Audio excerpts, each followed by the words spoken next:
Halo sahabatku. Selamat datang kembali di channel Cerita Momo. Pernah nggak sih kalian membayangkan, gimana rasanya melihat ibu mertua sendiri malah asyik memilih mobil mewah bareng gundik suamimu? Wah, pasti rasanya panas banget ya hati ini. Nah, hari ini Momo punya kisah spesial tentang Ferin, seorang istri yang punya cara, elegan, dan menyakitkan untuk membalas mereka semua dalam waktu 30 menit saja. Tapi sebelum kita masuk ke ceritanya, yuk absen dulu. Jangan lupa like video ini dan subscribe channel Cerita Momo biar kalian gak ketinggalan kisah seru lainnya. Dan buat yang sudah siap menyimak, coba tulis di kolom komentar, nama kalian, asal kota, dan ketik, hadir. Momo pengen tahu nih, sahabat-sahabat Momo asalnya dari mana saja. Oke, kalau sudah, mari kita langsung masuk ke ceritanya. Pagi itu, sinar matahari menembus celah gorden kamar yang mewah, namun kehangatannya tidak mampu mencairkan suasana dingin di antara dua penghuninya. Ferin sudah rapi dengan pakaian kerjanya, sebuah blazer berwarna navy yang membalut tubuhnya dengan elegan namun sopan. Ia sedang sibuk memasukkan berkas-berkas penting ke dalam tas kulitnya. Hari ini ada pertemuan besar dengan investor yang bisa menentukan masa depan perusahaan rintisannya. Sementara itu, di atas ranjang, Azmi masih menggeliat malas. Ia baru saja bangun, matanya masih setengah terpejam saat melihat istrinya yang sudah siap beraktivitas. Kamu ini, pagi-pagi sudah ribut dengan kertas-kertas itu. Apa tidak bisa sekali saja kamu duduk tenang?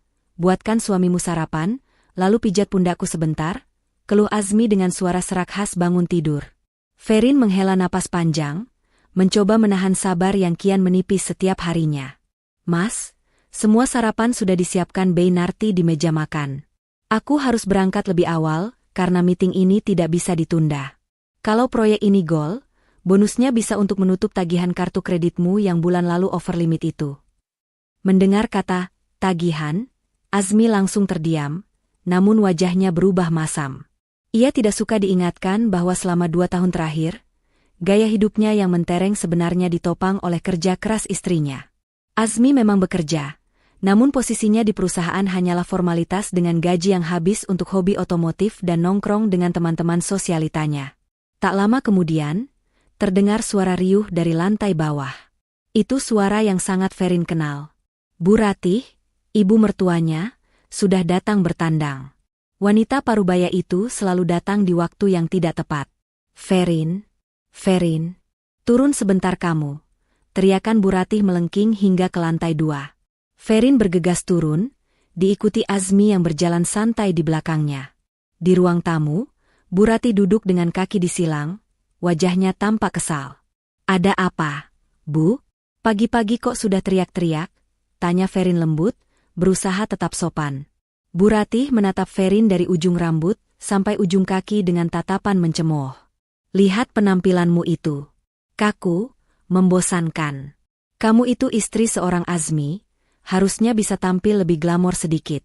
Jangan malu-maluin keluarga.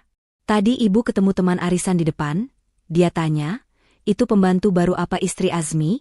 Sakit hati ibu mendengarnya. Ferin tersenyum kecut. Pakaian yang ia kenakan adalah merek ternama, namun modelnya memang klasik dan profesional, bukan penuh manik-manik atau warna mencolok seperti selera Bu Ratih. Ini pakaian kerja, Bu. Saya harus terlihat profesional di depan klien, jawab Ferin singkat. Alasan saja kamu. Bilang saja kamu pelit buat beli baju bagus, cibir Bu Ratih. Ia kemudian mengeluarkan ponselnya dan dengan antusias menunjukkan sebuah foto di layar kepada Azmi, mengabaikan Ferin. Lihat nih, Azmi, ini baru wanita kelas atas. Namanya Leana. Teman ibu bilang dia sering nongkrong di kafe-kafe mahal. Lihat tasnya, sepatunya, make-upnya.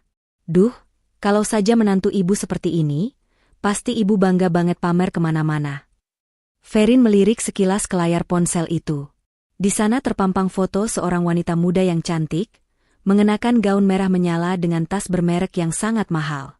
Namun, bukan kecantikan wanita itu yang membuat jantung Ferin berdegup kencang, melainkan tas yang dipegangnya. Itu adalah tas edisi terbatas yang bulan lalu dibeli Ferin menggunakan kartu kredit tambahannya atas permintaan Azmi. Saat itu, Azmi beralasan tas itu untuk hadiah rekan bisnis wanitanya yang sedang ulang tahun demi melancarkan proyek. Cantik kan? Ferin? Kamu harusnya belajar dari Laana ini. Jangan cuma sibuk cari uang tapi lupa merawat diri. Sindir Bu Ratih lagi, membuyarkan lamunan Ferin. Iya, Bu. Cantik sekali. Tasnya juga bagus. Sepertinya mahal, pancing Ferin, matanya menatap tajam ke arah Azmi. Azmi tampak gelisah. Ia buru-buru mengalihkan pembicaraan. Ah, sudahlah Bu. Jangan banding-bandingkan begitu. Oh ya, Ibu tumben pagi-pagi ke sini, ada apa? Wajah Bu Ratih langsung berubah cerah. Senyum manis yang dibuat-buat merekah di bibirnya. Begini, Nak. Mobil Ibu yang lama itu AC-nya sudah sering rusak. Malu dong kalau Ibu mau pergi pengajian tapi mobilnya bunyi klotok-klotok. Ibu dengar hari ini ada pameran mobil di showroom langganan kamu. Temani Ibu ke sana ya. Ibu mau ganti yang baru.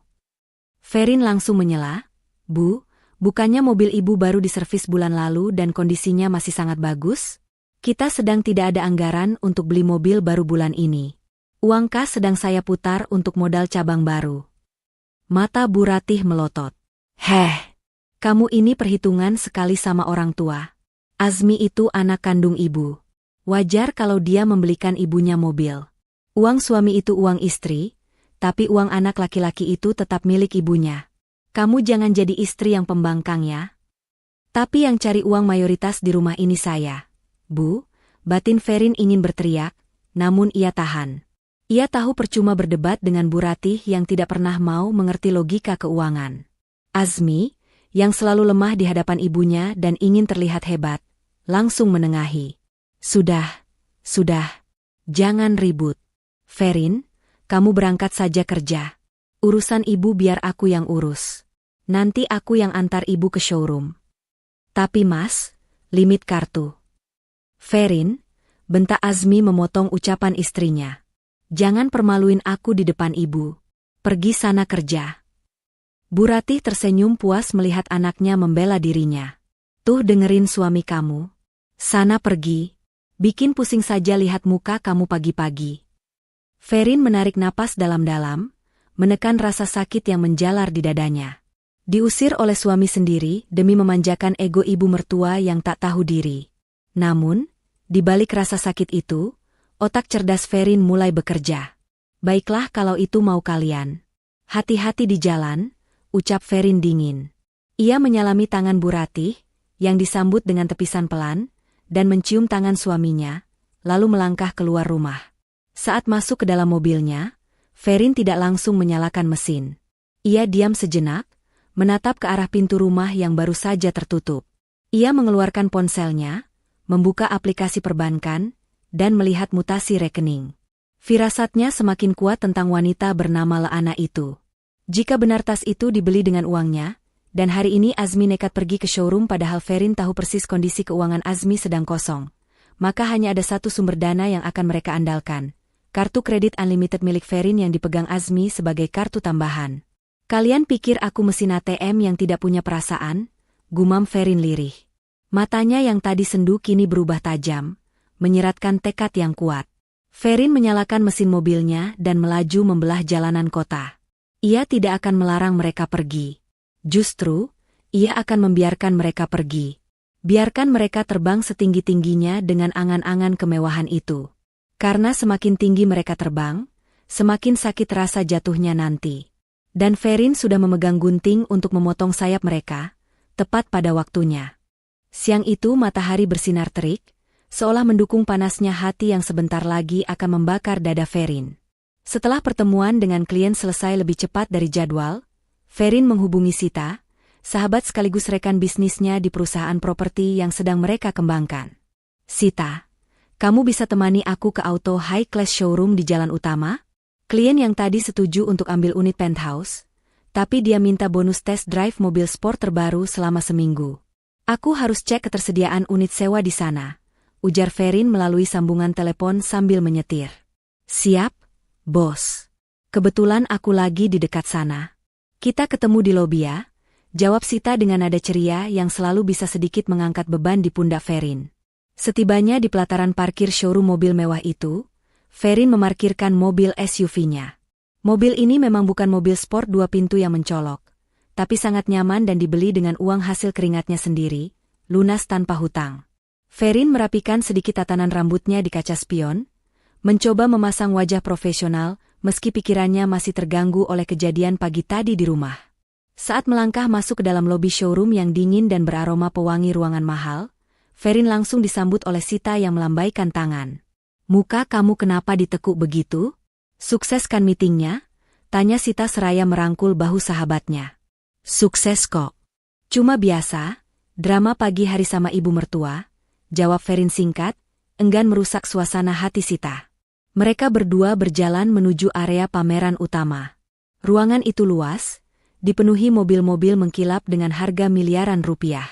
Namun, langkah Ferin tiba-tiba terhenti mendadak.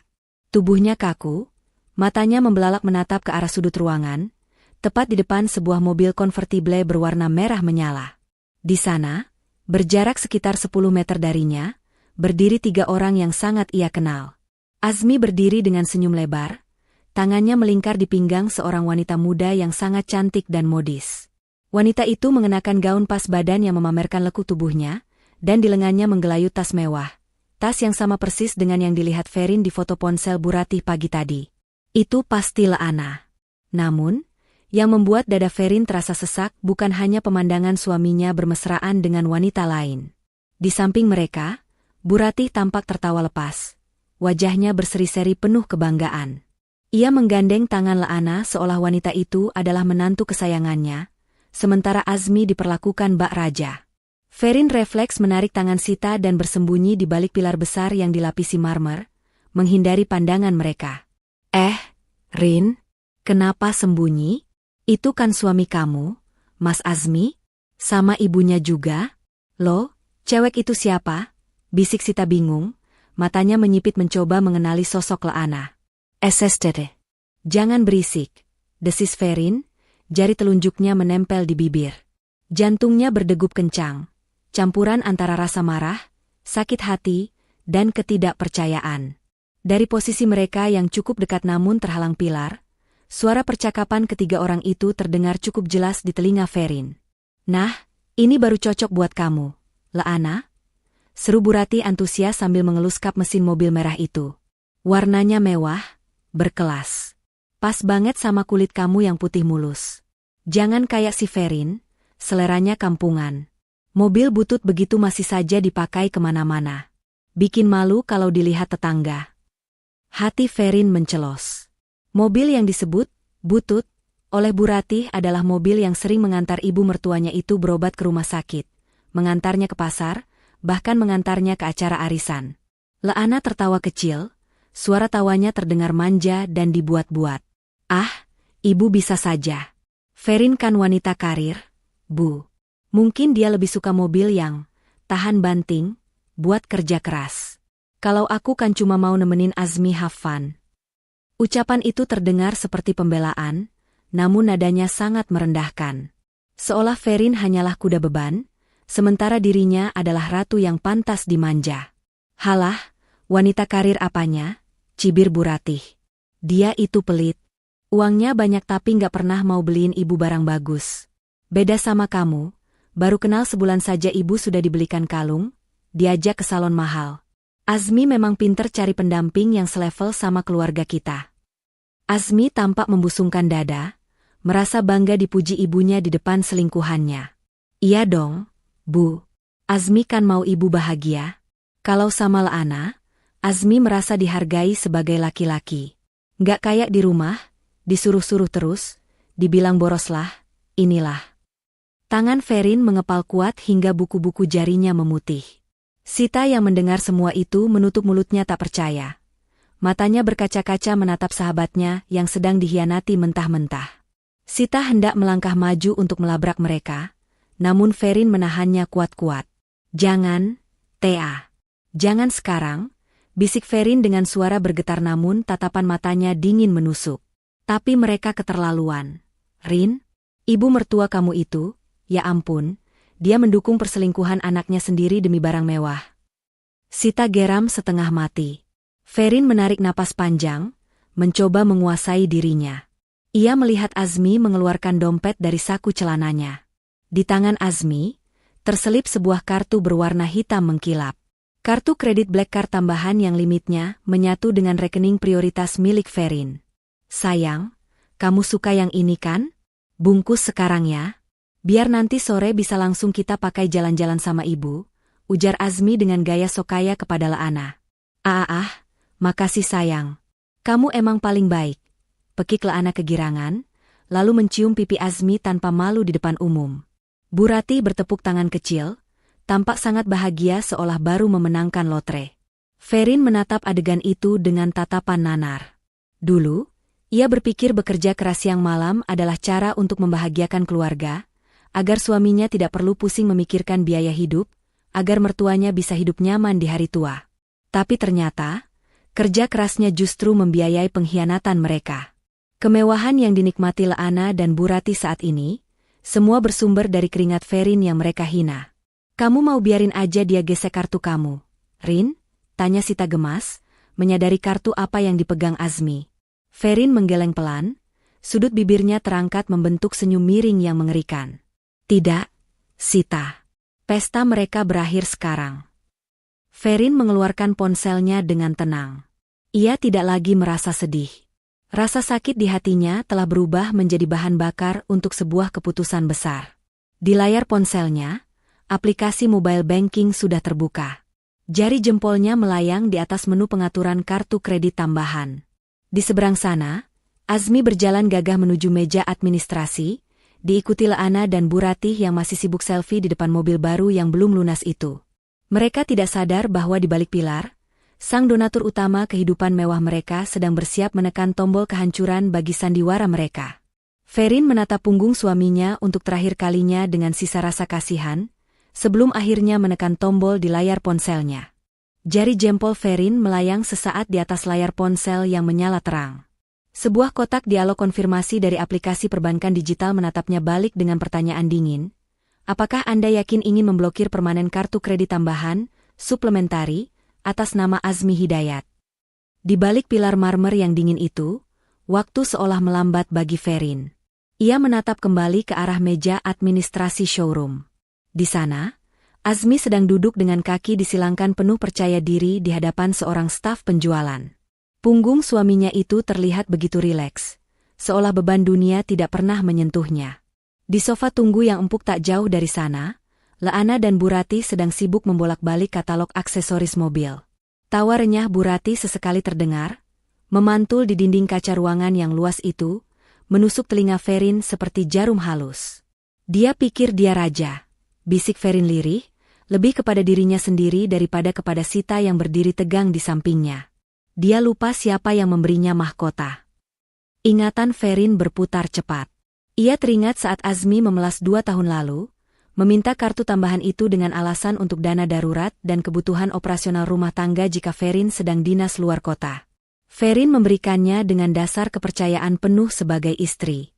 Namun, kepercayaan itu kini telah disalahgunakan untuk membiayai wanita lain dan memanjakan ego ibu mertua yang tak pernah menghargainya. Tanpa keraguan lagi, Ferin menekan tombol, "Ya." Layar ponsel memunculkan ikon pemrosesan yang berputar selama 2 detik, 2 detik terlama yang terasa melegakan bagi Ferin. Kemudian, sebuah centang hijau muncul dengan tulisan, "Blokir berhasil. Kartu tidak dapat digunakan lagi." Helaan napas panjang lolos dari bibir Ferin. Rasanya seperti ada beban bertonton yang baru saja diangkat dari pundaknya. Bukan hanya aliran uang yang ia putus, tetapi juga tali kekang yang selama ini menjerat lehernya untuk terus menuruti keinginan mereka yang tak masuk akal. "Apa yang kamu lakukan, Rin?" tanya Sita penasaran, melirik layar ponsel sahabatnya yang kini sudah gelap kembali. Ferin menoleh pada Sita, senyum tipis yang penuh misteri tersungging di bibirnya. "Mematikan keran air, Thea." Tepat sebelum mereka kehausan. Sita membelalakan matanya, lalu menutup mulutnya menahan tawa kaget. "Gila. Kamu blokir kartunya sekarang? Pas dia mau bayar." "Tepat sekali," jawab Ferin tenang. Ia melipat tangan di dada, menyandarkan punggungnya pada pilar. "Ayo kita tonton pertunjukannya." Aku ingin lihat seberapa besar cinta mereka ketika fasilitas itu hilang. Di meja administrasi, Azmi tampak mengeluarkan dompet kulitnya dengan gerakan teatrikal. Ia mencabut kartu hitam itu dengan 2 jari, mengangkatnya sedikit seolah ingin pamer pada staf penjualan muda di hadapannya. Dari kejauhan, Ferin bisa membaca gerak bibir Azmi yang berkata dengan sombong, "Pakai yang ini saja, Mas. Limitnya aman. Sekalian DP 50% biar prosesnya cepat." Staf penjualan itu mengangguk hormat, menerima kartu tersebut dengan kedua tangan. Ia tampak bersemangat, membayangkan komisi besar yang akan ia terima dari penjualan mobil konvertible seharga miliaran rupiah itu. Sementara itu, Bu Rati beranjak dari sofa dan menghampiri meja Azmi, diikuti Leana yang berjalan lenggak-lenggok seperti model di atas catwalk. Leana menggelayut manja di lengan kursi Azmi. "Sayang, nanti langsung kita bawa ke restoran seafood yang mahal itu ya? Aku mau pamer mobil baru di Instastory," ucap Leana dengan suara yang sengaja dikeraskan. "Beres, cantik. Apa sih yang nggak buat kamu?" jawab Azmi sambil mengedipkan mata, lalu menoleh ke ibunya. "Ibu juga mau mampir ke butik kan habis ini? Beli baju baru yang cocok sama mobilnya." "Wajib dong, Nak," seru Bu Rati girang.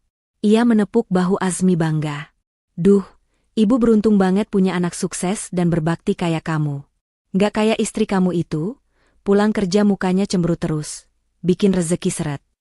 Darah Sita mendidih mendengarnya. Ia hendak melangkah keluar dari persembunyian untuk melabrak mulut tajam Bu Rati, namun cengkraman tangan Ferin di lengannya semakin kuat menahan. "Tunggu, Thea. Sedikit lagi," bisik Ferin. Matanya tak lepas dari staf penjualan yang kini sedang memasukkan kartu Azmi ke mesin EDC. Staf itu menekan nominal angka yang fantastis di mesin tersebut. Azmi menunggu dengan wajah jumawa, jari-jarinya mengetuk-ngetuk meja irama lagu yang tak jelas. Ia bahkan tidak melihat ke arah mesin, terlalu sibuk menatap wajah Leana yang penuh kekaguman palsu. Detik demi detik berlalu. Mesin EDC itu berbunyi pelan, memproses sambungan ke server bank. Ferin menghitung dalam hati. 3, 2, 1. Ia membayangkan sistem perbankan di pusat data sana, sedang membaca perintah yang baru saja ia kirimkan. Perintah absolut dari pemilik rekening utama.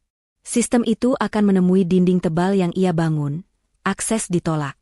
Di showroom, Azmi masih tersenyum lebar. Bu Ratih masih membayangkan wajah iri tetangga-tetangganya. Dan Leana masih memimpikan likes yang akan membanjiri akun media sosialnya. Mereka bertiga berada di puncak euforia, melayang tinggi di atas awan kebahagiaan semu yang dibangun di atas pondasi rapuh. Ferin menatap mereka dengan tatapan yang sudah kosong dari rasa cinta. Yang tersisa hanyalah rasa kasihan dan keadilan yang harus ditegakkan. Ia tidak perlu berteriak, tidak perlu menjambak rambut Leana, atau memaki Bu Ratih di depan umum. Ferin cukup menggunakan 1 jari di layar ponselnya, dan realitas akan menghantam mereka dengan keras.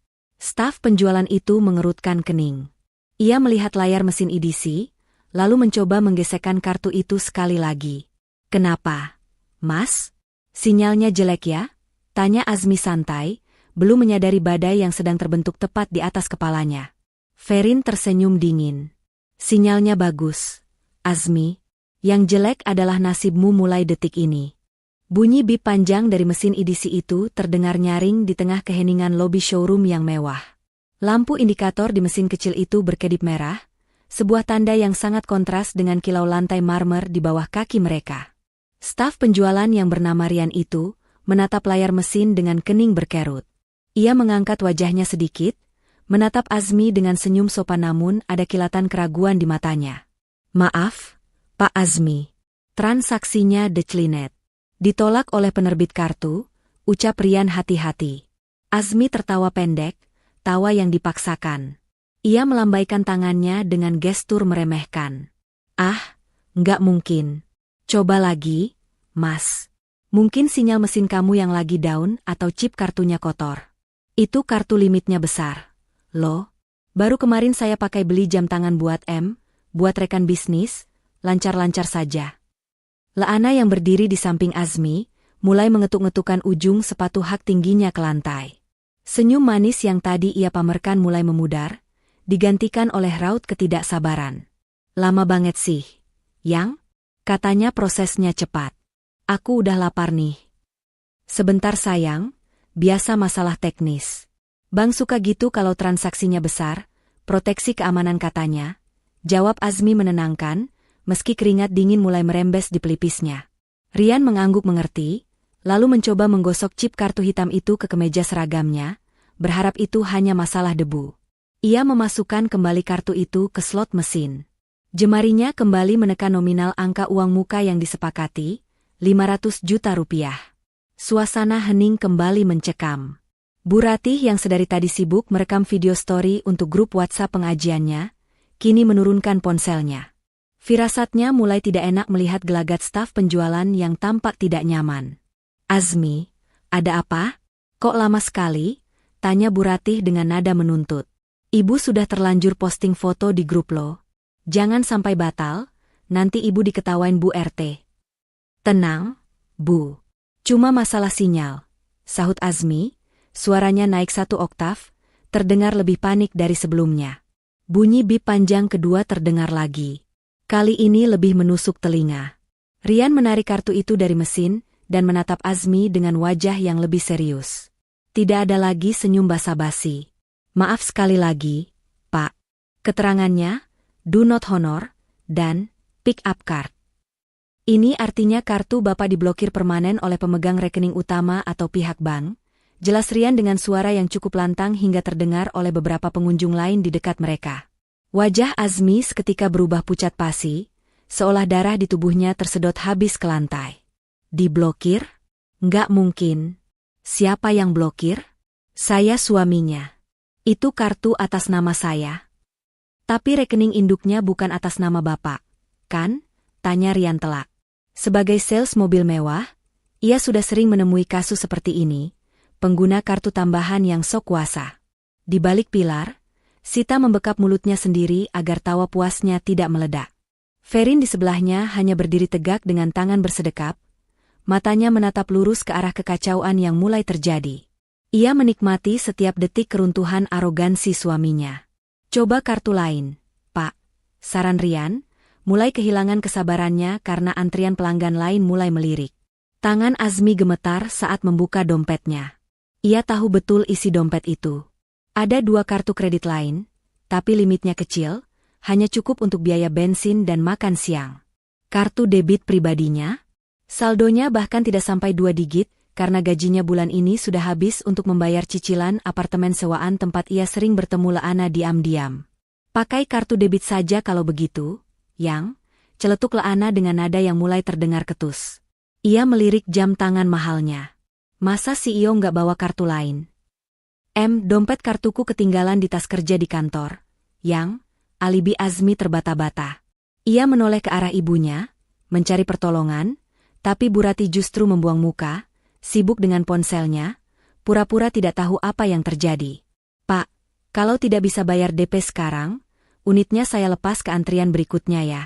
Ada Pak Haji di ruangan VIP yang juga minat sama unit merah ini, kata Rian tegas.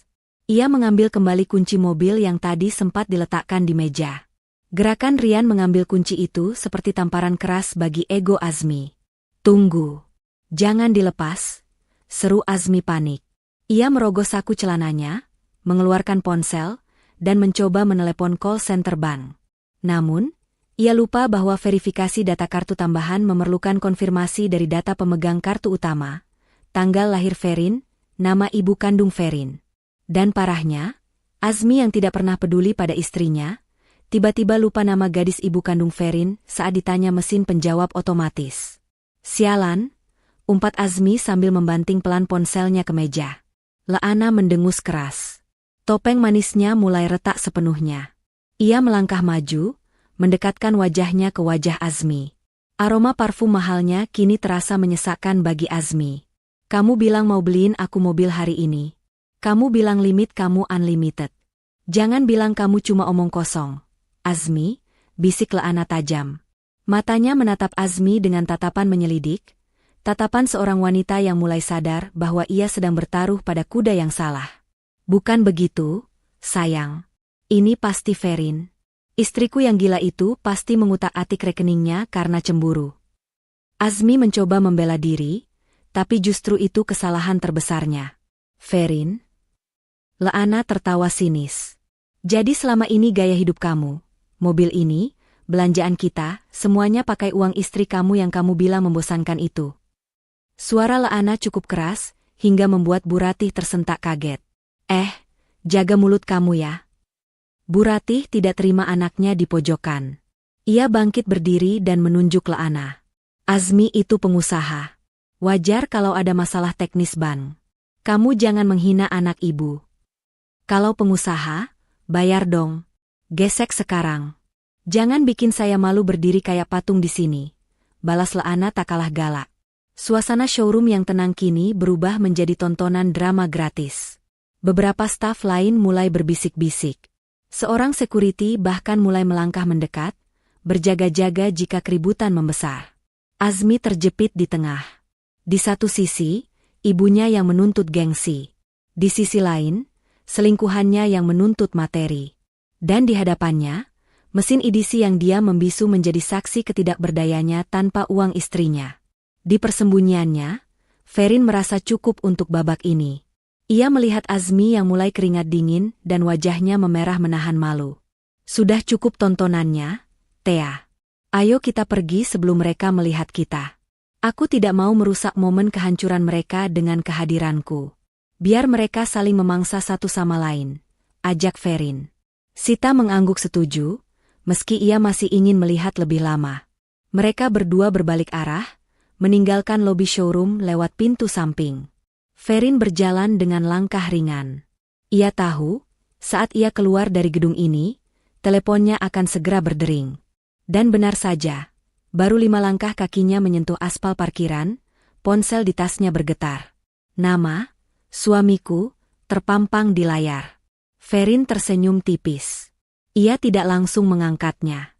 Ia membiarkan dering itu berbunyi panjang, menikmati fakta bahwa di ujung sana, Azmi sedang mengemis harapan pada satu-satunya orang yang selama ini ia sia-siakan. Ponsel di tangan Ferin terus bergetar, menuntut perhatian. Nama, suamiku, yang berkedip di layar terasa seperti sebuah lelucon sarkastik di tengah situasi ini. Ferin sudah duduk tenang di dalam mobilnya. AC yang sejuk meniup lembut wajahnya, kontras dengan panasnya api yang sedang membakar Azmi di dalam showroom.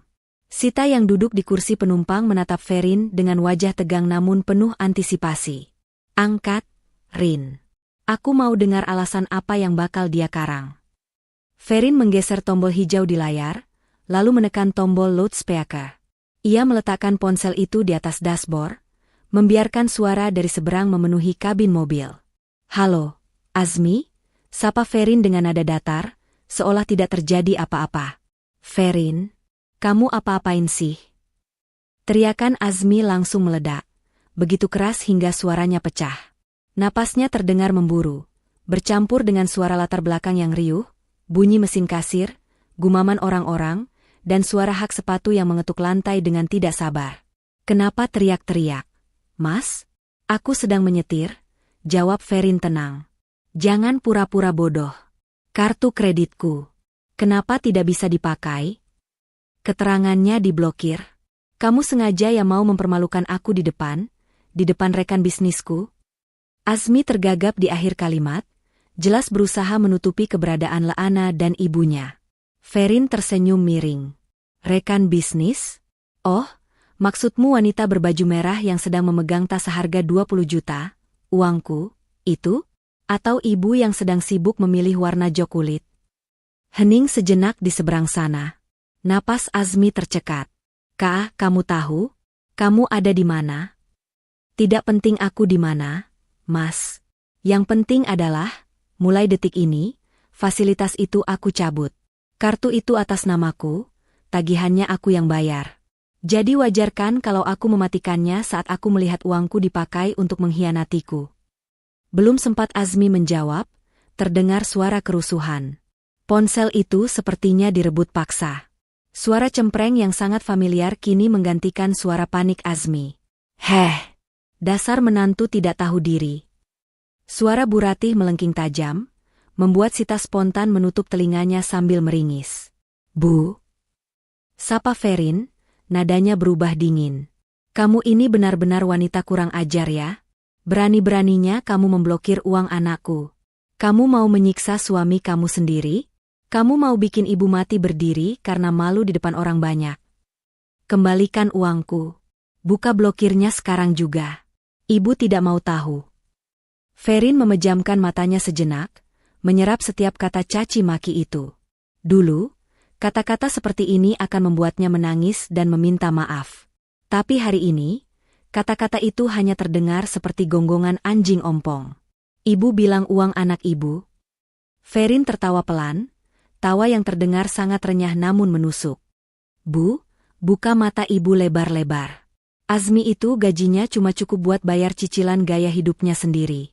Mobil yang ibu tumpangi, tas yang dipakai selingkuhan anak ibu itu, bahkan baju yang ibu pakai sekarang, semuanya dibeli pakai keringat saya. Bohong. Azmi itu direktur.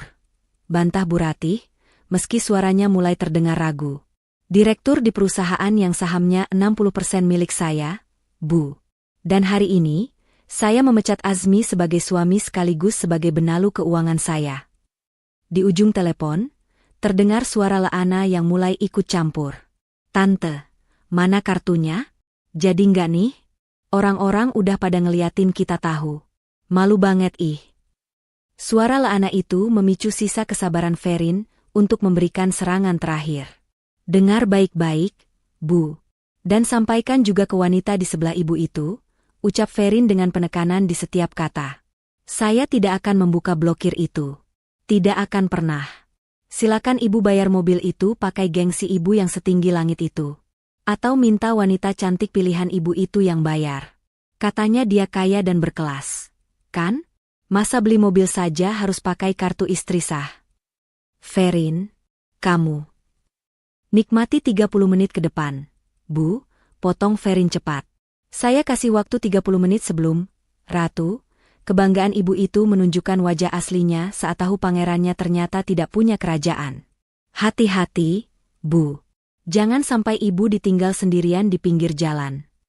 Tanpa menunggu balasan, Ferin mematikan sambungan telepon.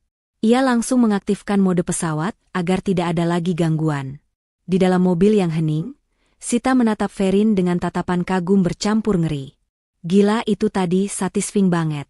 Rin, kamu dengar nggak suara gundik itu tadi? Dia lebih peduli sama rasa malunya daripada kondisi Azmi. Ferin menghela napas lega, menyandarkan kepalanya ke jok mobil. Drama baru saja dimulai, Thea. Aku yakin sekarang mereka sedang saling menyalahkan di sana. Ferin menyalakan mesin mobilnya. Kita cari makan siang yang enak, Thea. Perutku lapar setelah membuang sampah. Sementara itu, di showroom, Azmi menatap layar ponselnya yang kini gelap dengan tangan gemetar. Wajahnya merah padam, campuran antara marah dan malu yang luar biasa. Para pengunjung lain kini terang-terangan menatap mereka. Bu Ratih menatap anaknya dengan napas memburu. Apa katanya? Apa maksud si Ferin tadi? Azmi, kamu beneran gak punya uang? Kartu itu punya istrimu. Azmi tidak bisa menjawab. Ia hanya menunduk. Nyalinya ciut seketika. Di samping mereka, Laana melipat tangannya di dada. Matanya yang tajam menatap Azmi dan Bu Ratih bergantian. Kilatan ketertarikan di matanya yang tadi berbinar saat melihat mobil mewah, kini perlahan padam, berganti menjadi tatapan dingin seorang predator yang menyadari mangsanya ternyata hanya tulang belulang tanpa daging. Tunggu. Ucap Laana pelan, suaranya terdengar berbahaya. Jadi, kartu itu ditolak karena yang punya duit aslinya istri kamu? Dan kamu gak punya pegangan lain. Pertanyaan itu menggantung di udara, menjadi awal dari mimpi buruk yang sebenarnya bagi Azmi dan Bu Ratih. Prediksi Ferin tentang waktu 30 menit itu mulai berjalan mundur. Suasana di lobi showroom yang semula sejuk dan berkelas kini terasa panas dan mencekam bagi Azmi. Tatapan Rian, staf penjualan di hadapannya, sudah berubah drastis. Tidak ada lagi senyum ramah penuh hormat, seperti saat Azmi pertama kali melangkah masuk. Kini, tatapan itu digantikan oleh sorot mata curiga yang merendahkan, seolah sedang melihat seorang penipu amatir yang tertangkap basah. Di sekeliling mereka, para pengunjung lain mulai terang-terangan berhenti beraktivitas untuk menonton, beberapa bahkan berbisik-bisik sambil menunjuk ke arah kelompok kecil yang sedang dilanda prahara itu. Azmi menelan ludah, tenggorokannya terasa kering kerontang seakan pasir gurun menyumbatnya. Ia menoleh perlahan ke arah Laana, satu-satunya skoci penyelamat yang tersisa di tengah badai ini.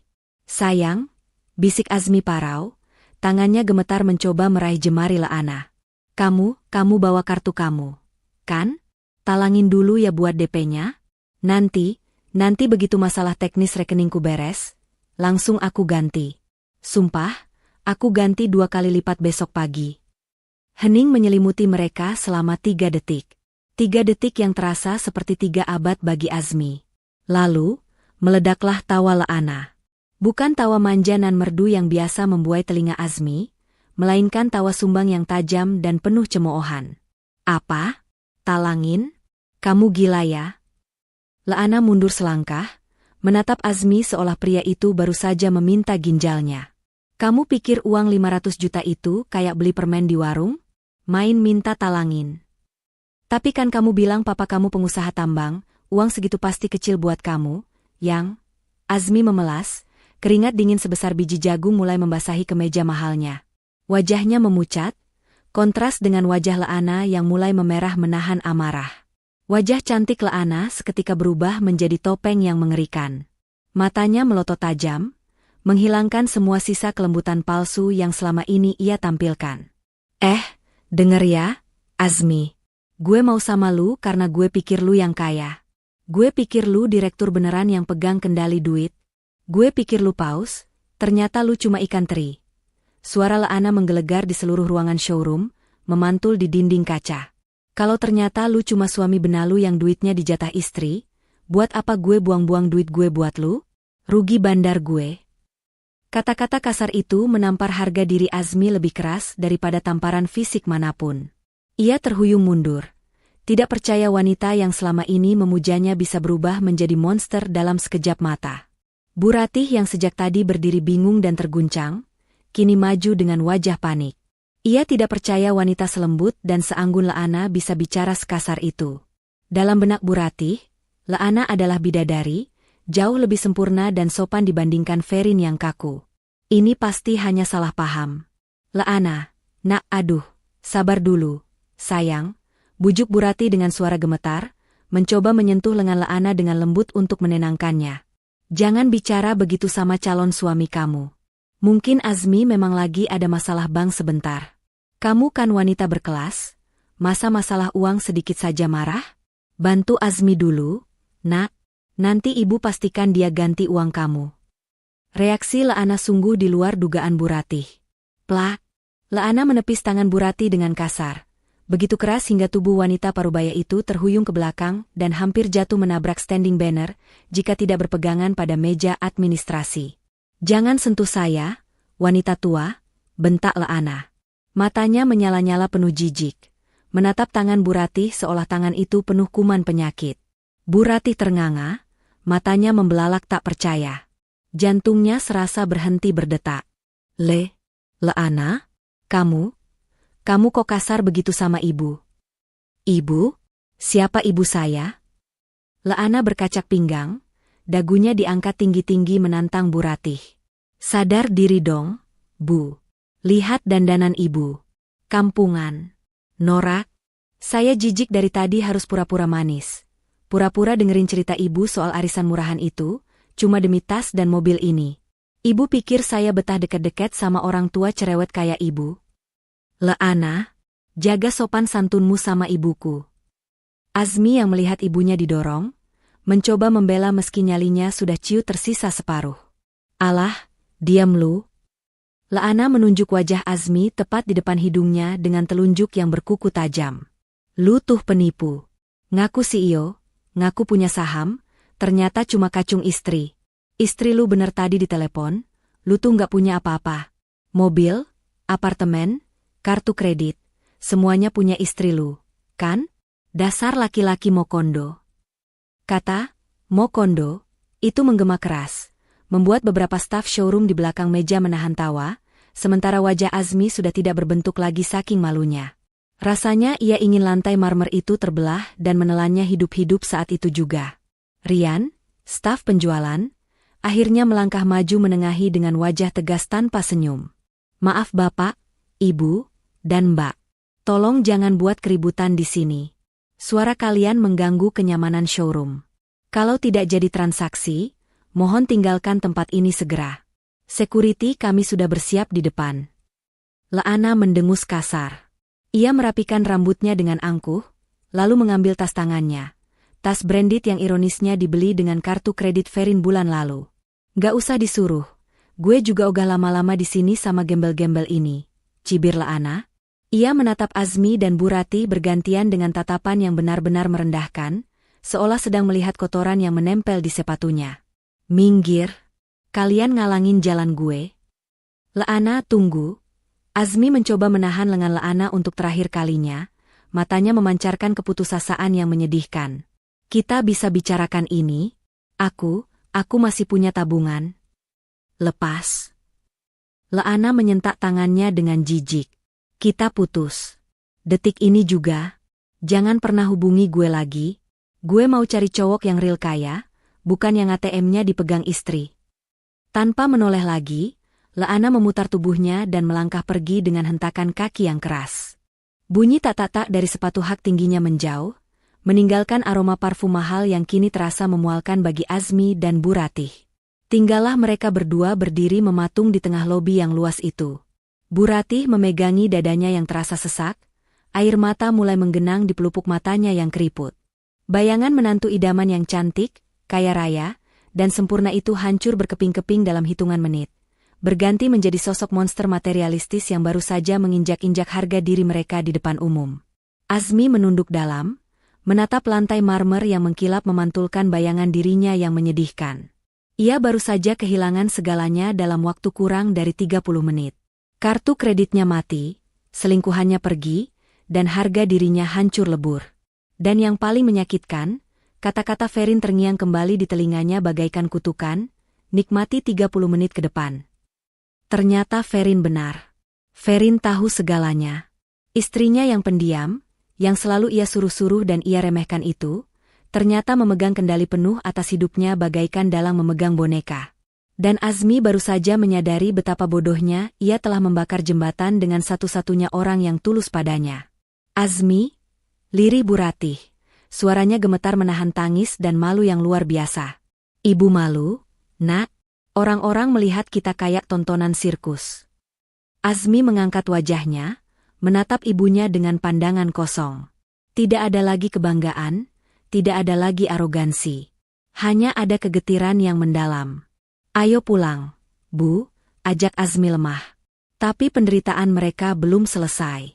Karena Laana membawa pergi satu-satunya harapan tumpangan pulang yang nyaman, dan Azmi baru sadar ia tidak memiliki saldo cukup bahkan untuk memesan taksi online kelas ekonomi sekalipun. Laana melangkah cepat menuju pintu keluar kaca otomatis yang terbuka lebar, seolah menyambut kebebasannya dari drama murahan ini. Di tangannya, ponsel pintar model terbaru menempel di telinga. Ia sedang berbicara dengan nada manja yang langsung kembali ia pasang, kali ini ditujukan untuk target lain di daftar kontaknya. Halo, Roy? Iya, aku lagi di showroom nih. Bete banget, masa temen aku nggak jadi beli mobil. Kamu di mana? Jemput dong, kita makan sushi yang mahal itu yuk. Aku lagi pengen dimanja nih, ucap Laana sambil melirik sinis ke arah Azmi yang berlari terseok-seok mengejarnya. Azmi, dengan napas memburu dan keringat membasahi punggung kemejanya, berusaha meraih lengan Laana tepat sebelum wanita itu mencapai bibir trotoar. Laana, tunggu sebentar. Dengerin aku dulu, seru Azmi putus asa. Ia mengabaikan tatapan satpam yang berjaga di pintu depan. Laana berhenti mendadak, membuat Azmi hampir menabraknya. Wanita itu memutar tumitnya, menatap Azmi dengan tatapan yang bisa membekukan air mendidih. Ia menurunkan ponselnya sejenak. Apalagi sih? Lu nggak punya malu yang ngejar-ngejar gue sampai sini? Desis Laana. Aku cuma minta kesempatan, Yang. Jangan tinggalkan aku di sini. Minimal tolong antar aku dan ibu pulang. Nanti di rumah aku cari uang cash simpananku. Mohon Azmi. Harga dirinya sebagai laki-laki sudah runtuh sepenuhnya. Ia mengemis tumpangan pada wanita yang baru saja menghinanya. Sebuah mobil sedan hitam mengkilap, taksi online kelas premium yang dipesan Laana, perlahan merapat ke lobi. Supirnya turun dengan sigap membukakan pintu penumpang. Laana tertawa pelan, tawa yang menusuk hati. Nganterin lu? Sorry ya, gue bukan supir angkot. Lagian gue takut mobil ini bau keringat lu yang bau kemiskinan itu. Bye, Azmi. Jangan mimpi gue bakal angkat telepon lu lagi. Tanpa ragu sedikitpun, Laana masuk ke dalam mobil mewah itu dan membanting pintunya keras-keras tepat di depan wajah Azmi. Kaca jendela mobil yang gelap perlahan naik, memisahkan dunia Laana yang tetap glamor dengan dunia Azmi yang baru saja runtuh. Mobil itu melaju mulus meninggalkan pelataran parkir, membawa serta sisa-sisa harapan Azmi. Azmi berdiri mematung di bawah terik matahari siang yang menyengat. Debu jalanan menerpa wajahnya saat mobil Laana menghilang di tikungan. Ia merasa lututnya lemas, seakan tulang-tulangnya dicabut paksa. Di dalam showroom, nasib Bu Ratih tak kalah menyedihkan. Sepeninggal Azmi yang mengejar Laana, Bu Ratih berdiri kaku sendirian di tengah ruangan luas itu. Ia merasa telanjang di bawah sorotan mata para staf showroom dan pengunjung lain. Bisik-bisik mereka terdengar seperti lebah yang berdengung di telinganya. Itu ibunya yang tadi teriak-teriak ya? Iya, kasihan ya. Ternyata orang kaya palsu. Makanya jangan sombong kalau uangnya masih minta istri. Wajah Bu Ratih merah padam, panas menjalar hingga ke telinga. Ia mencoba menyibukkan diri dengan merapikan selendangnya, berpura-pura mengecek pesan di ponselnya yang sebenarnya tidak ada notifikasi apa-apa. Seorang petugas keamanan berseragam safari mendekatinya dengan langkah tegap. Bu Ratih tersentak kaget. Maaf, Ibu, ucap petugas itu tegas namun tetap sopan. Mohon maaf. Karena tidak ada transaksi dan keributan tadi mengganggu kenyamanan pelanggan VIP kami di sebelah, kami mohon dengan hormat agar Ibu menunggu di luar saja. Area lobi harus steril. Diusir. Kata itu menghantam ulu hati Bu Ratih. Seumur hidupnya, ia selalu merasa dirinya wanita terhormat, ibu dari seorang pejabat perusahaan. Tapi hari ini, ia diusir oleh satpam seperti pengemis yang numpang berteduh. Saya sedang menunggu anak saya. Dia direktur. Bu Ratih mencoba membela diri dengan suara parau yang kehilangan wibawanya. Silakan ditunggu di area parkir depannya, Bu. Mari saya antar. Potong petugas itu tanpa kompromi, tangannya menunjuk ke arah pintu keluar. Dengan langkah gontai dan kepala tertunduk, Bu Ratih menyeret kakinya keluar. Setiap langkah terasa berat. Ia melewati mobil-mobil mewah yang tadi sempat ia impikan. Kini mobil-mobil itu seolah menertawakan kebodohannya. Sesampainya di luar, panas matahari langsung menyengat kulitnya. Bu Ratih menyipitkan mata karena silau, mencari sosok anaknya. Ia melihat Azmi berdiri bengong di pinggir trotoar, menatap jalanan kosong. Azmi, panggil Bu Ratih lirih sambil mendekat. Air matanya sudah tidak bisa dibendung lagi. Ibu diusir satpam, Nak. Mereka mengusir ibu. Azmi menoleh. Wajahnya kusut, matanya merah. Ia melihat ibunya yang biasanya tampil prima kini tampak tua dan rapuh, make-up tebalnya mulai luntur oleh keringat dan air mata. Maafin Azmi, Bu, ucap Azmi lemah. Suaranya hampir tak terdengar, kalah oleh deru kendaraan yang lewat. Si Laana mana? Dia beneran ninggalin kita? Tanya Bu Ratih, masih berharap ada keajaiban. Sudah pergi, Bu. Dia bukan wanita baik-baik ternyata, jawab Azmi pahit. Bu Ratih menangis sesenggukan. Kurang ajar dia. Sudah ibu puji-puji, sudah ibu banggakan, ternyata cuma sampah. Ayo pulang, Azmi. Ibu mau pulang. Ibu nggak kuat panas begini, kepala ibu pusing. Iya, Bu. Kita pulang sekarang. Azmi merogoh saku celananya, mengeluarkan ponselnya untuk memesan taksi online. Ia membuka aplikasi transportasi daring yang biasa ia pakai. Jari jempolnya dengan cepat mengetik alamat rumah. Tarif muncul di layar, Rp150.000 karena jam sibuk. Azmi menekan tombol pesan. Sistem memproses. Lalu muncul notifikasi merah, metode pembayaran ditolak.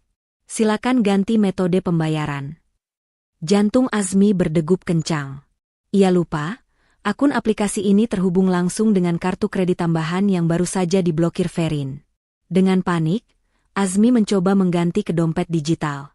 Saldo, Rp12.500. Ia mengecek aplikasi mobile banking rekening pribadinya, rekening gaji yang bukan dari Ferin. Saldo, Rp45.000. Sisa gajinya sudah habis ditarik tunai kemarin untuk membelikan Laana parfum. Azmi mengecek dompet fisiknya. Kosong. Hanya ada struk-struk belanjaan Laana dan kartu nama yang tidak berguna. Ia tidak membawa uang tunai sepeser pun, karena terbiasa mengandalkan kartu sakti Ferin. Kenapa lama sekali? Nak? Ayo cepat pesan taksinya. Ibu mau pingsan rasanya. Rintih Bu Ratih sambil mengipas-ngipas wajahnya dengan tangan. Azmi menatap ibunya dengan tatapan nanar. Mulutnya terasa kaku untuk mengucapkan kenyataan pahit ini. Bu, suara Azmi bergetar hebat. Kita nggak bisa naik taksi. Kenapa? Sinyal jelek lagi? Azmi menggeleng pelan, air mata keputusasaan menetes di pipinya. Aku nggak punya saldo, Bu. Kartunya mati semua. Uang cash nggak ada. Rekeningku kosong. Bu Ratih terbelalak. Apa? Jadi kita pulang naik apa? Rumah kita jauh, Azmi, di ujung kota. Azmi menoleh ke kanan dan kiri, mencari alternatif.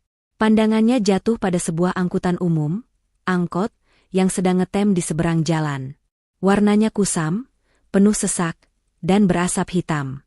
Kita harus naik angkot, Bu. Itu pun harus oper 3 kali. Dan, mungkin kita harus jalan kaki dulu sampai halte depan biar tarifnya cukup sama sisa recehan di saku celanaku. Aku Azmi jujur. Naik angkot? Bu Ratih menjerit histeris, tapi suaranya langsung hilang tertelan bising klakson truk yang lewat.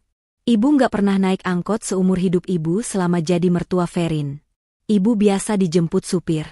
Ibu nggak mau, Azmi. Malu. Pilihannya cuma itu, Bu. Atau kita jalan kaki sampai rumah. Tegas Azmi, nada suaranya mulai meninggi karena stres. Ferin benar-benar mematikan semuanya. Bu, kita sekarang gembel. Sadar, Bu, kita nggak punya apa-apa lagi. Untuk pertama kalinya, Bu Ratih melihat realitas menampar wajahnya tanpa ampun. Ia melihat sekeliling. Tidak ada mobil mewah ber-AC. Tidak ada supir pribadi yang membukakan pintu. Tidak ada Ferin yang siap sedia mentransfer uang kapanpun diminta.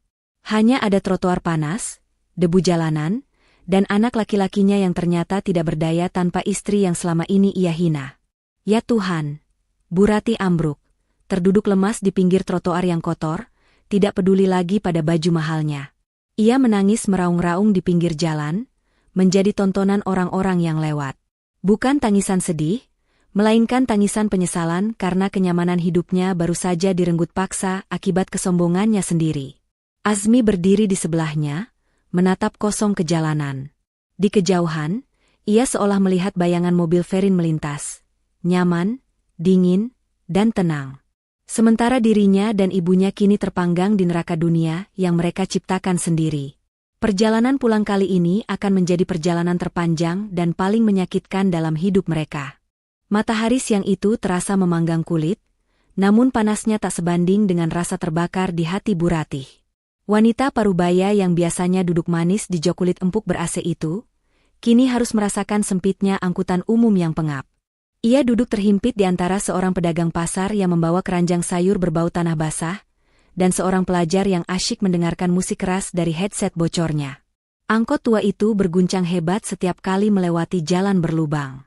Setiap guncangan membuat kepala Bu Ratih pening dan perutnya mual. Keringat sebesar biji jagung mengalir deras dari pelipisnya, melunturkan bedak mahalnya menjadi adonan lengket yang menjijikan. Minggir sedikit dong. Sempit nih. Bentak Bu Ratih pada penumpang di sebelahnya, mencoba mempertahankan sisa-sisa arogansinya. Namun, penumpang itu, seorang ibu-ibu gemuk dengan kipas tangan, hanya melirik sinis. Kalau mau lega naik taksi, Bu, jangan naik angkot. Sudah numpang, bawel lagi. Bu Ratih terdiam, bibirnya bergetar menahan tangis. Ia menoleh ke arah Azmi yang duduk di pojok dekat pintu. Anak kebanggaannya itu tampak seperti raga tanpa nyawa.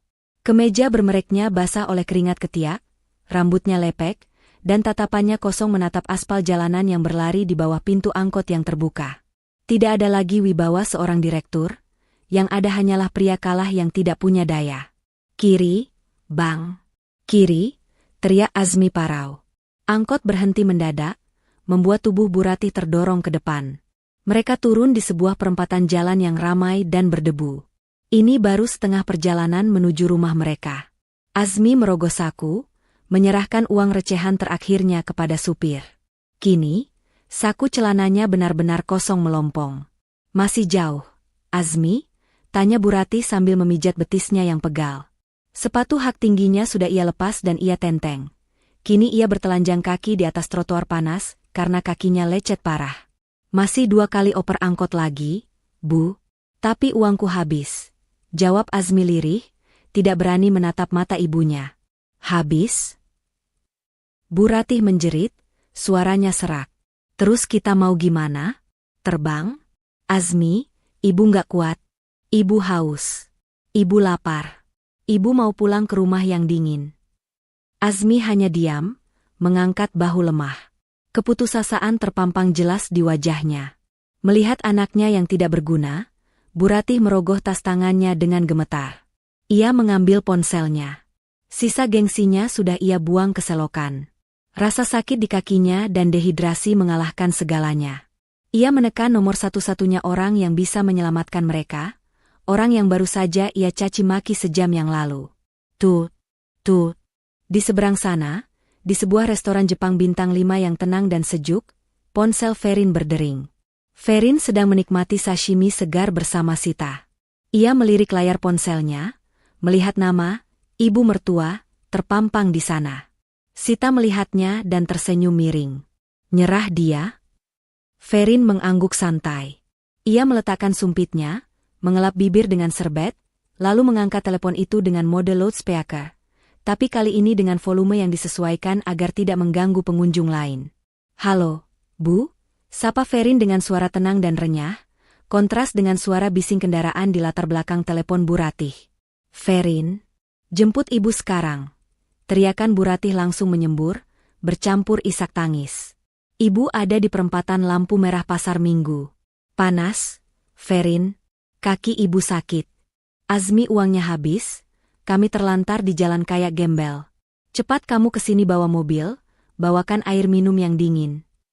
Mendengar perintah yang masih bernada majikan itu, Sita menggeleng-gelengkan kepala tak percaya. Orang tua ini benar-benar bebal, batin Sita. Ferin tidak langsung menjawab.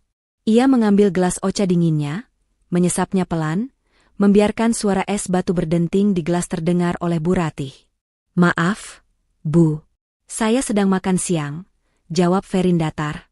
"Lagian, bukannya tadi ibu sedang bersama Laana, calon menantu idaman yang kaya raya dan glamor itu? Kenapa tidak minta diantar dia saja? Mobil konvertible merah tadi kan atapnya bisa dibuka, pasti anginnya sepau-sepau, Bu." "Jangan sebut nama perempuan setan itu," jerit Bu Ratih histeris. "Dia ninggalin kami, Ferin. Dia penipu. Dia cuma mau uang Azmi. Begitu kartu kamu diblokir, dia kabur naik taksi mewah. Tolonglah ibu, Nak. Ibu minta maaf soal tadi. Ibu hilaf. Jemput kami ya. Kamu kan menantu yang baik, yang berbakti." Ferin tersenyum pahit. Kata, berbakti, dan baik, hanya keluar saat Bu Ratih butuh uang atau bantuan. Saat Ferin berkorban diam-diam, yang ia dapat hanya hinaan. "Bu," potong Ferin dengan nada yang tiba-tiba berubah serius dan tajam. "Simpan kata-kata manis ibu. Saya sudah kenyang memakannya selama 5 tahun ini." "Ferin, kamu tega melihat ibu mati kepanasan di pinggir jalan?" Bu Ratih mulai memainkan kartu playing victim andalannya. "Saya tidak tega, Bu. Tapi saya sedang memberi ibu pelajaran yang mahal, jauh lebih mahal dari mobil yang tadi gagal dibeli Azmi," ucap Ferin tegas. "Pelajaran tentang harga diri." Ferin menarik napas, lalu melanjutkan dengan kalimat yang sudah ia siapkan untuk momen ini. "Tadi ibu memilih kemewahan semu bersama gundik itu dan membuang saya. Ibu menghina penampilan saya, menghina mobil saya, menghina kerja keras saya. Sekarang, saat fasilitas itu saya tarik, wanita itu membuang ibu seperti sampah. Sakit kan, Bu? Malu kan, Bu? Hening sejenak di ujung telepon, hanya terdengar isak tangis Bu Ratih yang tertahan. Uang bisa dicari, Bu, tapi tulus itu mahal. Wanita yang ibu banggakan itu pergi saat uangku kutahan. Sekarang, belajarlah pulang sendiri dengan kaki ibu. Rasakan panasnya aspal, rasakan debu jalanan, rasakan betapa sulitnya melangkah tanpa fasilitas dari menantu yang ibu anggap remeh ini. Sama seperti saya yang harus belajar berdiri sendiri menahan sakit hati setiap kali ibu dan Azmi mengkhianati saya di belakang. Ferin, ibu mohon, suara Bu Ratih melemah, menyadari bahwa Ferin tidak main-main. Tidak ada penjemputan hari ini, Bu. Dan jangan berharap pintu rumah saya terbuka lebar malam ini. Kunci rumah sudah saya ganti kodenya. Barang-barang ibu dan Azmi sudah saya kirim ke rumah kontrakan lama ibu di pinggir kota. Kuncinya saya titipkan di satpam kompleks sana. Silakan menuju ke sana. Apa? Kamu mengusir kami? Bukan mengusir, Bu. Saya hanya mengembalikan kalian ke tempat di mana kalian seharusnya berada sebelum saya mengangkat derajat kalian. Selamat menikmati perjalanan pulang, Bu. Hati-hati di jalan. Klik. Ferin mematikan sambungan telepon itu. Ia tidak memblokir nomornya, tapi ia mematikan ponselnya sepenuhnya. Ia meletakkan ponsel itu di meja, lalu menatap Sita dengan mata yang sedikit berkaca-kaca namun penuh kelegaan. Selesai, bisik Ferin. Sementara itu, di perempatan jalan yang bising dan berdebu, Bu Ratih menatap layar ponselnya dengan tatapan kosong. Sambungan terputus. Harapan terakhirnya musnah. Ponsel di tangannya terlepas dan jatuh ke trotoar. Retak layarnya, sama seperti hatinya yang hancur berkeping-keping. Bu? Ferin bilang apa? Dia jalan ke sini kan? Tanya Azmi penuh harap, mendekati ibunya. Bu Ratih menoleh perlahan menatap anaknya. Wajah tua itu kini terlihat 10 tahun lebih tua. Guratan penyesalan tercetak jelas di setiap kerutannya. Dia tidak akan datang. Azmi, bisik Bu Ratih parau. Dia menyuruh kita pulang sendiri. Dia sudah mengirim barang-barang kita ke rumah kontrakan lama. Kontrakan lama? Lutut Azmi lemas seketika. Rumah kontrakan sempit di Gang Tikus yang sudah bertahun-tahun mereka tinggalkan sejak Azmi menikahi Ferin. Tempat yang penuh kenangan kemiskinan dan perjuangan yang dulu sangat ingin ia lupakan. Kita diusir, Nak. Kita benar-benar dibuang. Bu Ratih mulai menangis lagi, tapi kali ini tanpa teriakan. Tangisan yang menyayat hati karena sadar bahwa karma itu nyata dan datangnya begitu instan. Azmi merosot duduk di sebelah ibunya, tidak peduli lagi celana bahannya kotor terkena debu trotoar. Ia membenamkan wajahnya di antara kedua lutut, menyembunyikan tangisnya yang pecah. Ia teringat wajah Ferin yang tulus setiap pagi menyiapkan keperluannya, wajah Ferin yang lelah namun tetap tersenyum saat pulang kerja. Wanita yang ia sia-siakan itu kini telah pergi, membawa serta saya pelindung yang selama ini menaunginya. Kini, Azmi dan ibunya harus belajar berjalan merangkak di atas tanah yang keras, tanpa ada tangan yang terulur untuk menolong. Di bawah terik matahari yang tak kenal ampun, ibu dan anak itu duduk berdampingan di pinggir jalan, meratapi nasib yang berputar 180 derajat hanya dalam hitungan jam. Dan perjalanan mereka menuju rumah kontrakan lama masih sangat jauh, sejauh penyesalan yang kini membentang di depan mata. Langit malam sudah menggantung pekat di atas kota Jakarta, menyelimuti kawasan perumahan elit tempat Ferin tinggal dengan keheningan yang mewah. Namun, ketenangan itu terusik oleh suara langkah kaki yang menyeret berat di atas paving blok halaman rumah nomor 88.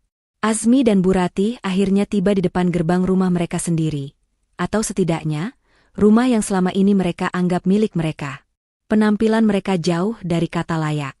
Kemeja Azmi yang tadi pagi licin kini kusut dan bernoda debu jalanan. Wajah Bu Ratih yang biasanya terpoles bedak tebal kini berminyak, rambut sasaknya kempes, dan kakinya bengkak kemerahan karena berjalan jauh tanpa alas kaki yang memadai. Akhirnya sampai, desah Bu Ratih, suaranya serak karena kehausan. Ia bergegas mendekati pintu utama yang terbuat dari kayu jati ukir, tangannya gemetar meraih gagang pintu digital. Cepat buka, Azmi. Ibu mau mandi air hangat, mau minum air dingin. Badan ibu rasanya mau rontok semua. Perintah Bu Ratih tidak sabar. Azmi maju dengan sisa tenaganya. Ia menekan kode sandi yang sudah ia hafal di luar kepala, tanggal ulang tahunnya sendiri. Tit, tit, tit, bip. Lampu indikator menyala merah. Suara, akses denied, terdengar dingin dari mesin itu. Azmi mengerutkan kening. Salah pencet mungkin, gumamnya. Ia mencoba sekali lagi, kali ini lebih hati-hati. Tit, tit, tit, bip. Merah lagi. Kamu ini gimana sih? Buka pintu rumah sendiri saja nggak becus. Omel Bu Ratih. Ia mendorong Azmi minggir dan mencoba menekan angka tanggal ulang tahun Ferin. Hasilnya sama. Pintu itu tetap terkunci rapat. Kokoh bagaikan benteng yang menolak kehadiran musuh.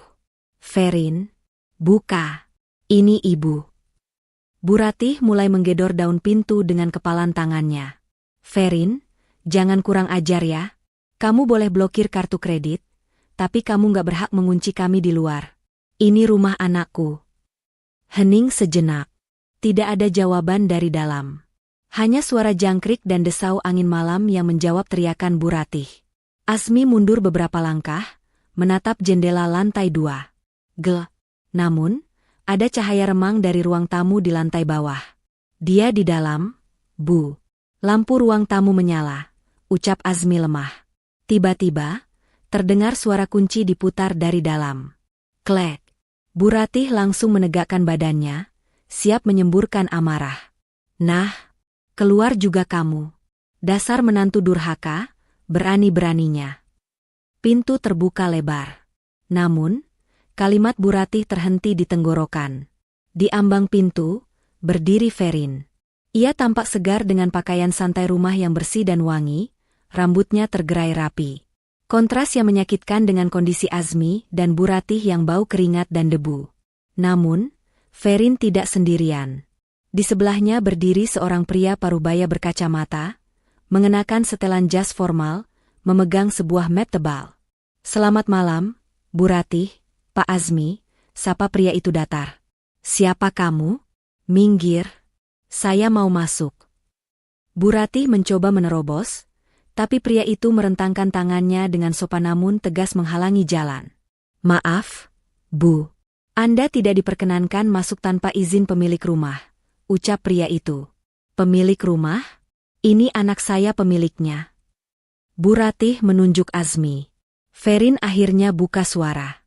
Tatapannya tenang, tidak ada lagi kelembutan menantu yang penurut di sana. Pak Gunawan ini pengacara saya, Bu. Dan dia di sini untuk memastikan proses, kepulangan, kalian berjalan sesuai hukum. Azmi menatap istrinya dengan tatapan memelas. Rin, tega kamu? Lihat ibu.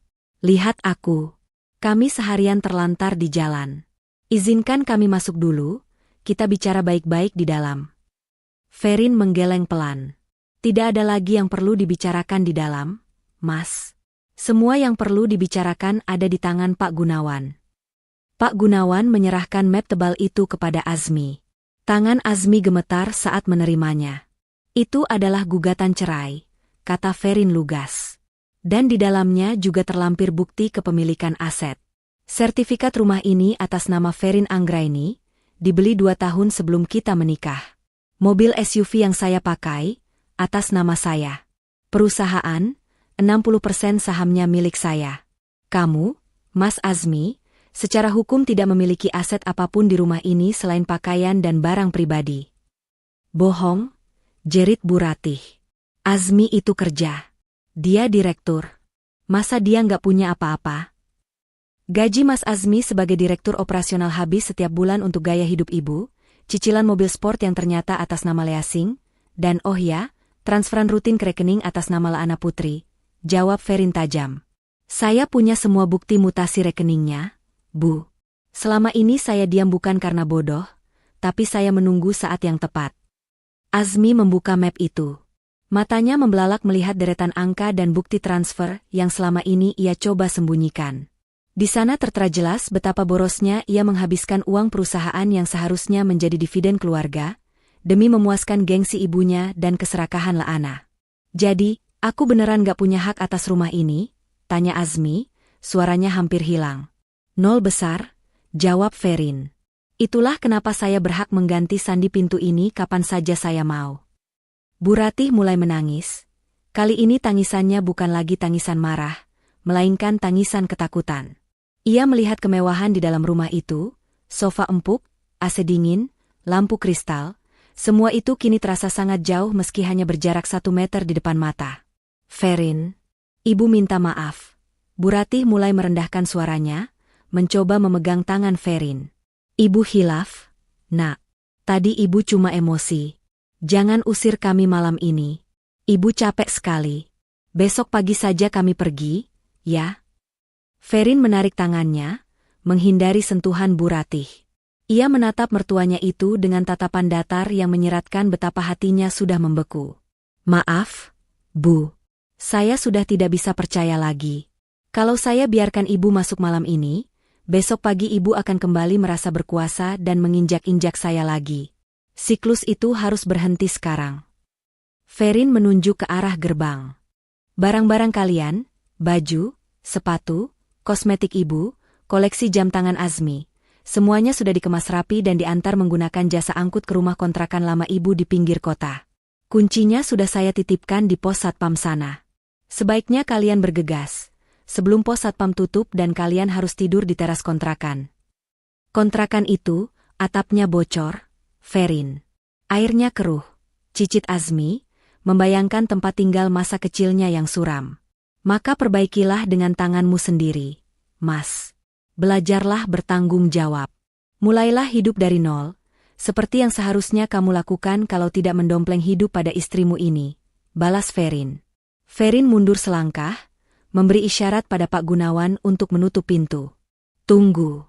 Ferin, seru Azmi, menahan pintu dengan tangannya. Setidaknya, kasih kami uang ongkos buat ke sana. Kami beneran gak punya uang sepeser pun. Ferin menatap suaminya dengan tatapan iba, tapi bukan iba yang penuh kasih sayang, melainkan iba melihat seorang pria dewasa yang begitu menyedihkan. Ferin merogoh saku celananya, mengeluarkan 2 lembar uang 50 ribuan. Ini cukup untuk naik taksi ke sana. Anggap saja ini sedekah terakhir saya untuk mantan keluarga saya. Ferin melempar uang itu ke lantai teras. Azmi terdiam menatap uang merah dan biru yang tergeletak di dekat kaki ibunya yang kotor. Rasa malu yang ia rasakan melebihi apapun. Ia harus memungut uang dari istri yang ia hianati, hanya untuk bisa pergi dari rumah yang bukan miliknya. Dengan tangan gemetar, Azmi membungkuk dan memungut uang itu. Terima kasih sudah memungutnya, ucap Ferin dingin. Selamat malam. Kita ketemu lagi di pengadilan. Bra, pintu jati itu tertutup rapat. Suara kunci otomatis yang berputar terdengar, seperti vonis hakim yang menjatuhkan hukuman mati. Azmi dan Bu Ratih kembali ditinggalkan dalam kegelapan teras. Cahaya lampu dari dalam rumah yang sempat menerpa wajah mereka kini hilang, digantikan oleh bayang-bayang malam yang suram. Bu Ratih merosot duduk di lantai teras yang dingin, memeluk lututnya dan menangis terseduh-seduh. Rumahku, mobilku, hidupku, ratapnya. Azmi menatap pintu yang tertutup itu untuk waktu yang lama. Di dalam sana, ada surga yang selama ini ia sia-siakan demi neraka yang ia kejar bersama Laana. Ayo, Bu, ajak Azmi, menarik tangan ibunya dengan kasar karena lelah. Nangis juga percuma. Dia nggak bakal buka pintu lagi. Kita ke kontrakan sekarang. Ibu nggak mau ke kontrakan butut itu. Pilihan ibu cuma 2. Tidur di teras ini lalu diusir satpam komplek karena dianggap gelandangan, atau tidur di kontrakan yang ada atapnya. Ayo. Malam itu, Azmi dan Bu Ratih menyeret langkah mereka keluar dari komplek perumahan elit tersebut. Di belakang mereka, rumah megah itu berdiri angkuh, saksi bisu dari keserakahan yang berakhir dengan kehampaan. Mereka berjalan menuju jalan raya untuk mencari taksi, membawa serta penyesalan yang akan menghantui seumur hidup. 6 bulan telah berlalu sejak malam pengusiran yang penuh drama itu. Waktu bergulir membawa nasib ke arah yang berbeda bagi setiap orang, memisahkan padi dari sekam, memisahkan emas dari loyang. Pagi ini, Jakarta diguyur hujan deras. Namun, di dalam sebuah kafe bernuansa kaca di pusat kota, suasana terasa hangat dan menyenangkan. Ferin duduk santai sambil menyesap latte hangatnya. Penampilannya kini jauh lebih segar. Tidak ada lagi kerutan lelah di keningnya, seperti saat ia harus mengurus segala rewelnya keluarga Azmi. Wajahnya berseri, memancarkan aura wanita yang telah menemukan kembali harga dirinya. Selamat ya, Bu Bos. Cabang properti kita di Bali resmi dibuka bulan depan. Seru Sita sambil menyodorkan tablet berisi laporan penjualan yang grafiknya menanjak tajam. Ferin tersenyum lebar. Terima kasih, Thea. Ini semua berkat kerja keras kita. Ternyata, rezeki itu makin lancar kalau nggak ada benalu yang menggerogoti, ya? Sita tertawa kecil, lalu wajahnya berubah sedikit serius. Ia ragu sejenak sebelum mengeluarkan sebuah amplop coklat dari tasnya. Ngomong-ngomong soal benalu, aku dapat info terbaru dari anak buah Pak Gunawan. Kamu mau dengar? Ferin meletakkan cangkirnya perlahan. Ia terdiam sejenak, lalu mengangguk ringan. Ceritakan saja. Anggap hiburan di kala hujan. Azmi sekarang kerja serabutan. Kemarin terlihat jadi supir ojek online, tapi motornya motor sewaan karena dia nggak punya modal beli motor sendiri. Gajinya habis buat bayar hutang pinjaman online yang dia pakai buat coba-coba gaya hidup pas awal diusir. Jelas Sita. Ferin mendengus pelan. Tidak ada rasa kaget. Ia tahu mental Azmi yang instan dan gengsian pasti akan menjerumuskannya ke lubang hutang. Terus ibunya? Tanya Ferin. Bu Ratih? Sita menarik napas panjang. Kondisinya memprihatinkan. Dia sakit-sakitan di kontrakan lama itu. Tetangga di sana nggak ada yang mau bantu karena Bu Ratih masih suka marah-marah dan sombong. Padahal buat makan saja susah. Kabarnya dia sering nangis teriak-teriak manggil nama kamu kalau kakinya lagi kumat rematiknya. Dia rindu pijatan kamu, Rin. Ferin menatap rintik hujan di luar jendela kaca. Bayangan Bu Ratih yang dulu sering menghinanya kini tergantikan oleh bayangan wanita tua yang kesepian dan menderita. Namun, hati Ferin tidak goyah untuk kembali. Rasa kasihan itu ada sebagai sesama manusia, tapi pintu hatinya sebagai menantu sudah tertutup rapat dan digembok mati. Sementara itu, di sudut kota yang kumuh dan lembab, suasana sangat kontras terjadi. Di dalam rumah kontrakan sempit yang catnya mengelupas, Azmi sedang duduk melamun di lantai beralaskan tikar tipis. Atap rumah itu bocor di beberapa titik, meneteskan air hujan yang menggenang di lantai semen yang retak. Ember-ember plastik berserakan menampung tetesan air, menciptakan irama tik-tok-tik-tok yang menyedihkan. Di sudut ruangan, Bu Ratih terbaring di kasur busa yang sudah kempes. Tubuhnya kurus, wajahnya tuntas kehilangan cahayanya. Ia menggigil kedinginan. Selimut tipis yang ia pakai tidak cukup menghalau udara dingin yang masuk dari celah jendela yang pecah. Azmi. Ibu lapar, rintih Bu Ratih lemah. Azmi menoleh dengan mata cekung. Sabar, Bu. Hujan masih deras. Azmi belum bisa narik ojek. Saldo di aplikasi tinggal 10.000, cuma cukup buat beli nasi bungkus 1. Nanti kita bagi 2 ya. Bu Ratih menangis. Air matanya meleleh membasahi bantal yang apek. Dulu kalau hujan begini, Ferin pasti masakin sup ayam panas buat ibu. Ferin pasti pijitin kaki ibu sambil nonton TV di sofa empuk. Sudah, Bu. Jangan sebut nama dia lagi, potong Azmi dengan suara parau. Hatinya perih setiap kali nama Ferin disebut. Penyesalan itu seperti hantu yang mencekiknya setiap hari. Ia teringat betapa bodohnya ia menukar istri setulus Ferin demi wanita sejahat Laana, yang kini kabarnya sudah menikah siri dengan seorang pengusaha tua di luar kota. Kenapa kita jadi begini? Nak? Kenapa? Ratap Bu Ratih. Karena kita serakah, Bu. Kita tidak bersyukur. Jawab Azmi pelan, sebuah pengakuan yang terlambat datangnya. Kembali ke kafe mewah. Ferin melihat jam tangannya. Waktu istirahatnya sudah habis. Ia harus kembali memimpin rapat. Oh ya, satu lagi, tambah Sita. Azmi titip pesan lewat Pak Gunawan. Dia minta maaf. Dia bilang, dia rela lakuin apa aja asal bisa kembali, walau cuma jadi supir kamu. Ferin berdiri, merapikan blazernya dengan anggun. Ia mengambil amplop laporan dari Sita, lalu menatap sahabatnya dengan senyum yang tulus dan damai. Bilang sama Pak Gunawan, sampaikan ke mereka, pintu masa lalu sudah ditutup. Saya sudah memaafkan agar hati saya tenang, tapi saya tidak akan pernah melupakan. Biarkan mereka menjalani sisa hidup dengan menuai apa yang mereka tanam. Saya punya masa depan yang harus saya urus. Ferin melangkah keluar dari kafe itu. Hujan mulai reda, menyisakan pelangi tipis di ufuk barat. Ia berjalan menuju mobilnya, kali ini sebuah sedan mewah terbaru yang ia beli sebagai hadiah untuk dirinya sendiri. Ferin masuk ke dalam mobil, menyalakan mesin, dan melaju membelah jalanan Jakarta. Ia tidak menoleh ke belakang lagi. Di spion, masa lalu Azmi dan Burati semakin mengecil dan akhirnya menghilang. Ferin menarik napas lega, merasakan udara kebebasan memenuhi paru-parunya. Ia menang. Bukan karena ia berhasil menghancurkan mereka, tapi karena ia berhasil menyelamatkan dirinya sendiri. Tamat. Pesan moral singkat. Kesetiaan dan ketulusan adalah mata uang termahal dalam hubungan. Jangan pernah menukarnya dengan kemewahan sesaat, karena ketika harta habis, hanya ketulusan yang akan bertahan. Ingatlah, karma tidak butuh alamat untuk menemukan di mana ia harus pulang.